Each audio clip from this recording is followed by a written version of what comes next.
കഴിഞ്ഞ ദിവസം നമ്മൾ വായിച്ച വളരെയധികം വേദനാജനകമായ ഒരു വാർത്ത ഉണ്ട്.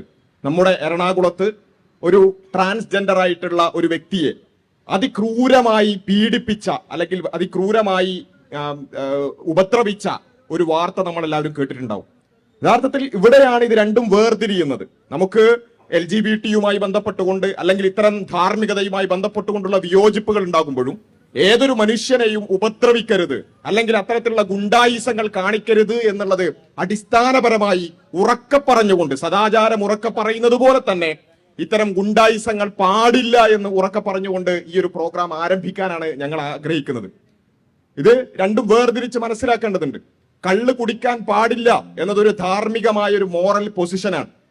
എന്നാൽ ഏതെങ്കിലും ഒരാൾ കള്ളു കുടിക്കുമ്പോൾ അവനെ പോയി തല്ലുകയോ കൊല്ലുകയോ ചെയ്യുന്നത് മദ്യവിരുദ്ധതയുടെ പേരിലുള്ള ഗുണ്ടായിസമാണ്. അങ്ങനെ ആരെങ്കിലും ഗുണ്ടായിസം കാണിച്ചു എന്നുള്ളത് കൊണ്ട് മദ്യവിരുദ്ധത പറയാൻ പാടില്ല എന്ന് പറയുന്നത് പോലെ അപ്രസക്തമാണ് ഈ രൂപത്തിൽ സദാചാര ഗുണ്ടായിസം ചില ആൾക്കാർ കാണിക്കുന്നു എന്നുള്ളത് കൊണ്ട് സദാചാരം തന്നെ പറയാൻ പാടില്ല എന്ന ഒരു പൊസിഷൻ നമ്മൾ മനസ്സിലാക്കേണ്ടതുണ്ട്.